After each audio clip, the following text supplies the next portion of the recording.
Hi, welcome to Vulcan Park and Museum. My name is Casey, and this is Dr. Nefertari Yancey. Today's lesson is entitled Company Towns, Migration and Immigration in Alabama.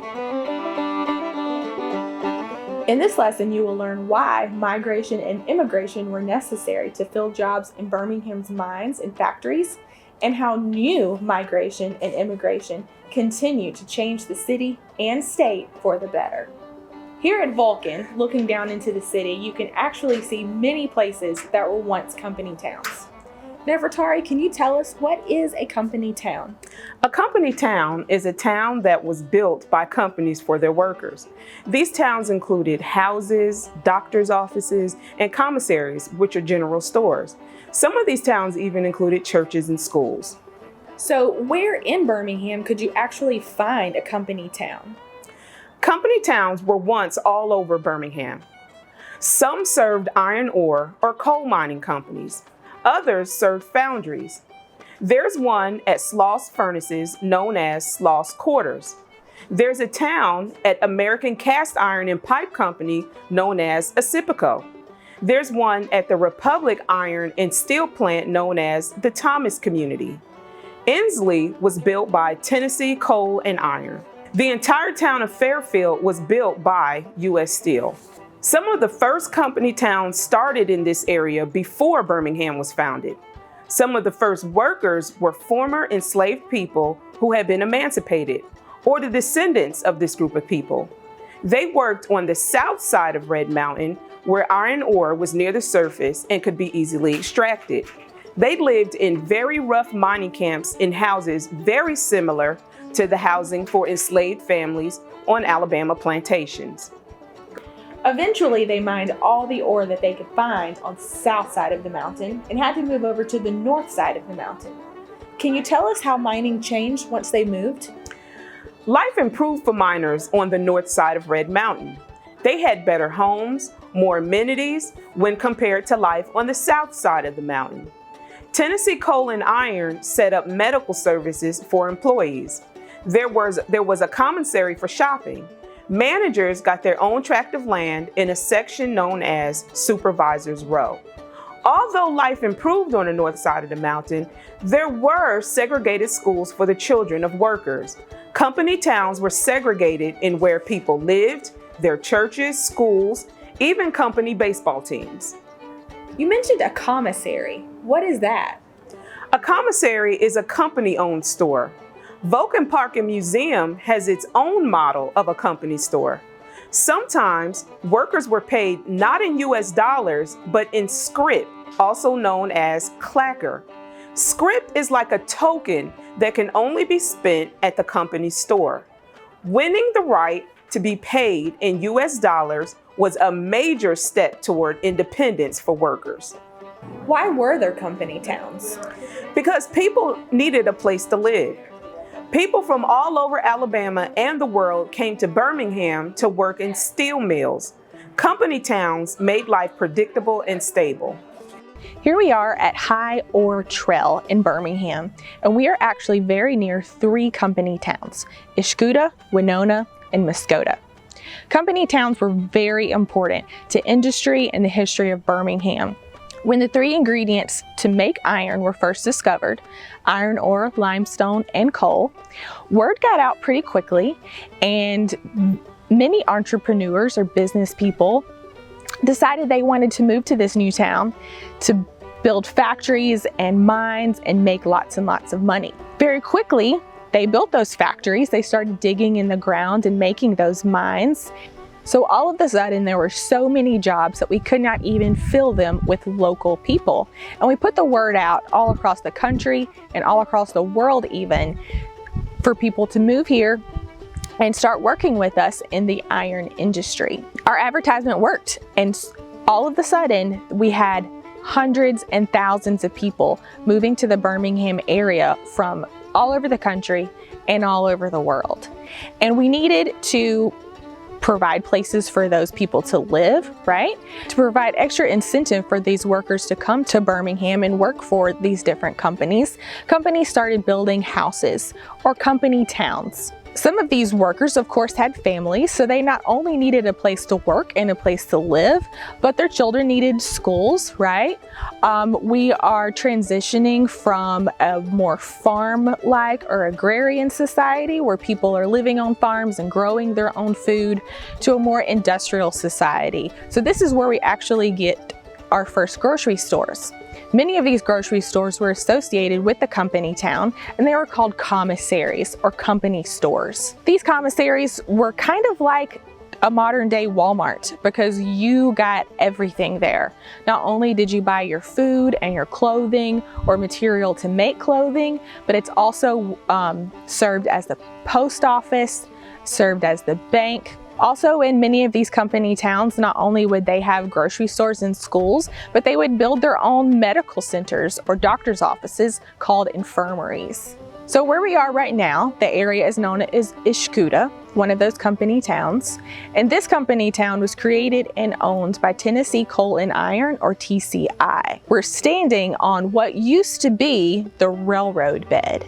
So right around here, they would mine iron ore out of the ground, load it up on train cars, and send those trains down into the valley, into the city, and to the furnaces where those ingredients would be used to make iron. About a quarter-mile away from where we are right now is some of that worker housing.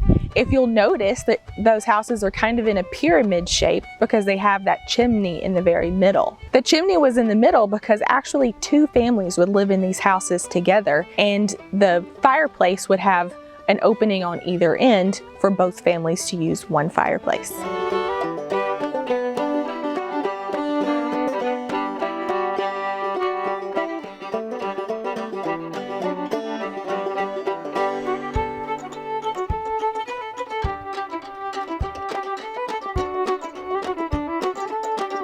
I'm Patricia Weaver-Bird.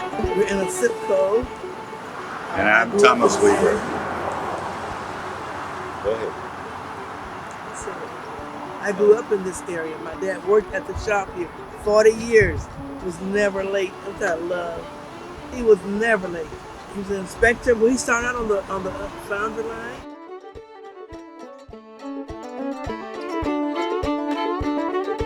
American Cast Iron Pipe Company. And they're known worldwide. They did a lot of work for overseas operations. Even during Desert Storm, they were shipping material over there. And it was a great place to work. Great place. They were happy. Great place to work. Well, it was dirty work. Once they got off work to come out, most of them did not take showers, and they were like dirty from the environment, right? And it was hard work at the time. And then they modernized a lot of stuff and they got better.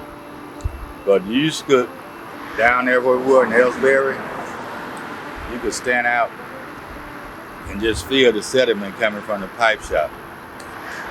And if you didn't wash your car like at least once a week, it would be loaded with the sediment coming out of the pipe shop. So it was dirty inside. It was dirty work, hard work.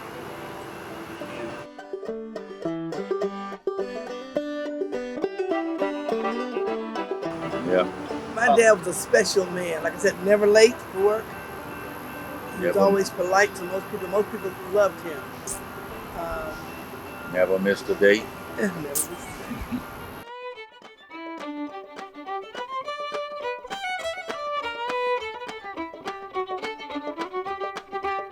Of course, starting off, the African Americans did not get paid the same rate that the whites did, so they worked through that. They did not have a union in that place, and they still don't. But bottom line to say that the Simcoe Pipe Shop took very good care of their workers. They had a commissary.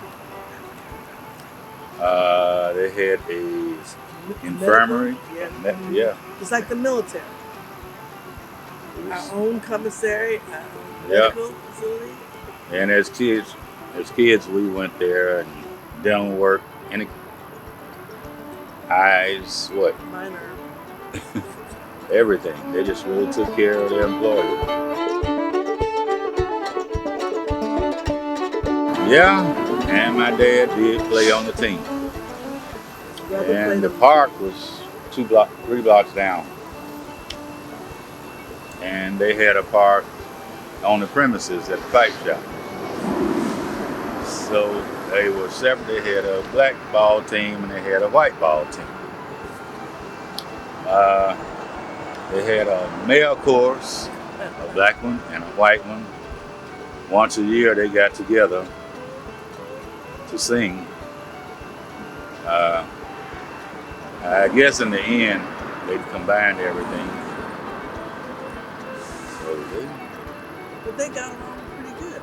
yeah, We never heard of any racial. not to have a union. That's what I'm saying. They gave them a bonus every year. We don't know what the amounts were, the difference in the amount, but they had it every year. They Yeah, gave it them a was bonus. like $1,000 or more. And my dad got his bonuses up until he died. And that's what, 30 years after retirement? So they did very well without a union. And Daddy would his walk from that block where we were on where the Finley sign was. That was how far he walked every day. Yeah, because when we moved there, he made the choice of moving into Ellsbury Park as opposed to buying a car. So he was still walking after he got the We house. didn't have a car. Most people around this area did not have cars back in the old days. So everybody was walking everywhere they went. We would walk up here to the commissary, get groceries. Everybody have a bag, walk back down to the house. Well, they were friends. We knew everybody walking. They were walking, we were walking. And that was during the days when most people had good sense.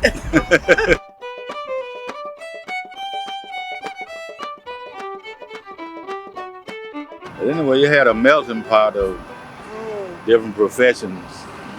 Doctors, Doctors, lawyers, educators,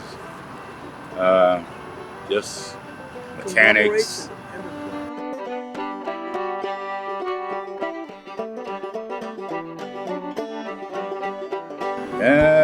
Only blacks.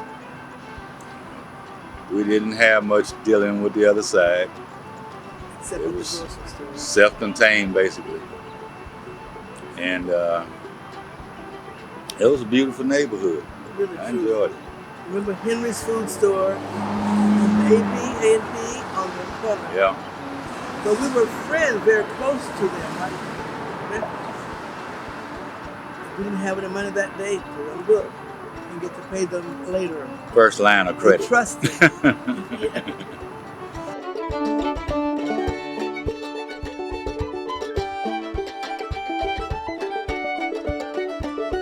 Daddy's folks came from below Selma, an area called Mentor, neighborhood Selma, and found their way here, up the street. There was only farming in Mentor. Yeah, and they were kids in Memphis during that time. And, well, my granddad moved here. Grandma was, Mama didn't ever work. she never worked. Grandmama never worked. She raised 12 kids and us, everybody. And half of the neighborhood. And the store kids. They loved my grandma. What was Jimmy's last name? Apicelli. Apicelli. They were just like family. They would eat, bathe, and stuff at our house. Basically raised them. You know, their kids. I never knew exactly why, but that was the migration from Selma to Birmingham. So he probably just joined in, followed the crowd.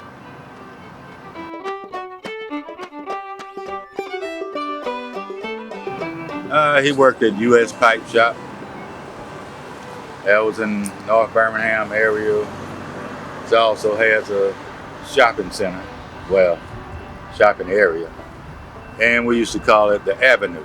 Why did we call it that? I don't know. They had all the movie theaters, shopping, groceries, and like before, we walked. He walked too. Everybody walked. And We used to meet him up there on the avenue on payday. We just loved that. We were happy. and my granddad was a barber, Yes. and he would cut hair on the back porch of the house. He's a barber. Yeah, I did pick that up.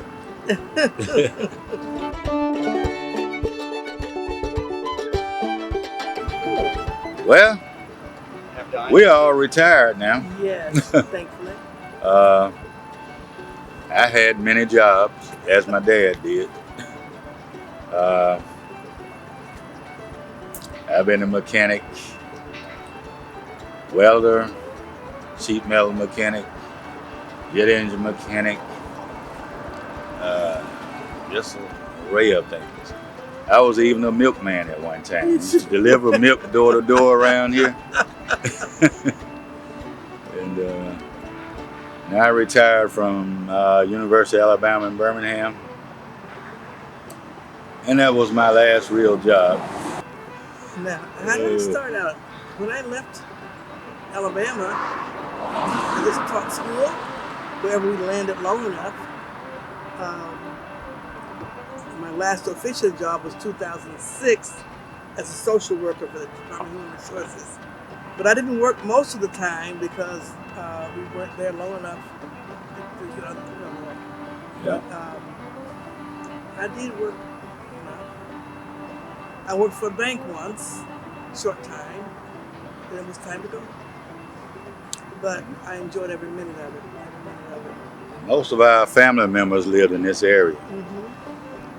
And we had it well covered around here. So, and in our family, we had an array of professions, from doctors, attorneys, research, just an array of things. Well, my dad had, what, 8 sisters? I think there were 9 of them in all. 1 brother, 8 sisters. And a lot of them worked at University of Alabama also in Birmingham. And they were the fine people. That was a big family. They had lots of kids, and we had lots of kids in our family. We all grew up together and Felt safe in the community. We could sleep on the front porch when there was no room in the house. At night, we never feared that we would be harmed. Which is great. Up the street there. yep, we lived on this street when it was a dirt street. All the way down to North Birmingham area, it was dirt.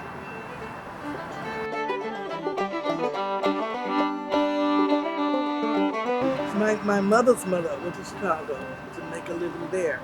And she was an owner of a home, and she had boarders. That was interesting. Yes. She came from here. She came from here, by Mississippi too. She went to Chicago to make a living. And who went with her? Lady and Uncle Rudy. He was 30 years in the Air Force. All of them went. We know that living in company towns exposed people to different cultures. There were actually 3 distinct groups of people who made their way to Birmingham seeking jobs. There were African Americans coming up from the Black Belt, there were rural white people coming from North Alabama, and there were also immigrants from Southern and Eastern Europe. The Center for Black Cultural Life here in Birmingham grew up around the 4th Avenue district. Can you tell us about that? A vibrant and successful Black community grew up around the 4th Avenue district. Though segregated, the Black community flourished here, building banks, schools, clubs, theaters, churches anchored by this area. Many of the people who live and work there can trace their family ancestry back to Alabama's Black Belt. The Black Belt stretches east and west across the south central portion of the state. The region got its name from its rich topsoil, But the term has also come to refer to the region's heavy African American population, a legacy of slavery in Alabama. So why did African Americans from the Black Belt even come to Birmingham? In the late 1800s and well into the 20th century, Birmingham was like a magnet for African Americans. Black migrants came to Birmingham for educational opportunities. In Birmingham, there was Birmingham Industrial High School, the state's only high school for blacks for many years. Black migrants came for more stable work. Racial violence was also a factor. Lynchings and other forms of persecution were common in rural Alabama. Birmingham seemed to offer the promise of a safe and autonomous Black culture and community, though African Americans would later find some of the same problems here. For many Black Belt migrants, Birmingham was the first stop that took them to West Virginia coal mines and Detroit auto plants. The move from the rural South to industrial work in the North is known as the Great Migration, a period during which 6 million African Americans moved to cities from the rural South. So we've talked about African Americans coming to Birmingham for jobs. What about immigrants from other countries? Even the flow of native-born Black and white laborers wasn't enough to keep the foundries running. There was a huge tide of immigration that began in the late 19th century and continued until the Great Depression. Immigrant communities were formed all over Birmingham. Lebanese, Syrian, and Greek enclaves developed in Southside. French, Welsh, and Irish pockets in Pratt City. Czech and Slovak immigrants settled in Brookside. Are there artifacts of immigration here in Birmingham? Yes, houses of worship often tell us where immigrant communities settled. Russian and other Eastern Orthodox built St. Nicholas Russian Orthodox Church in Brookside. Italian American communities settled near Republic Iron and Steel in Thomas, near Cahaba Iron and Steel in West Blockton, and near Black neighborhoods built around U.S. Steel in Inslee and Fairfield. St. Mark's and St. Joseph served these communities. Syrian and Lebanese communities built St. George and St. Elias. Jewish communities built Temple Emmanuel, Temple Bethel, and Knesset Israel. How are businesses artifacts of immigration? Some immigrant families became entrepreneurs. There were somewhere between 3,000 and 5,000 Italian workers who were working for U.S. Steel in Fairfield and Inslee. Some started small grocery stores, primarily in African American areas of Birmingham, where native-born whites refused to do business. Some Jewish immigrants made the leap from being peddlers in the city's mining camps to running department stores in Birmingham's retail district. Some Greek immigrants brought skills honed in Greece to start eateries and produce businesses. Often, these businesses were ways that these communities joined the mainstream to become doctors, lawyers, teachers, and other sorts of professionals. This is called assimilation. Keep in mind that before migrants and immigrants came to this area, there were Native Americans living here for thousands of years. Now, let's review. Who are some of the groups of people that came to Birmingham? There were 3 distinct groups: African Americans who came from the Black Belt, white migrants who came from rural Alabama, and immigrants who came from the southern and eastern parts of Europe. What is the difference between a migrant and an immigrant? An immigrant comes from another country. A migrant is someone who travels from place to place within a country. Next question, where did the immigrants come from? Most immigrants came from Southern and Eastern Europe and Asia Minor. They came from countries such as Italy, Greece, and Russia. So where did the African American migrants come from, and what was the name of the district that they built? Most African American migrants came from the Black Belt, and they built the 4th Avenue district.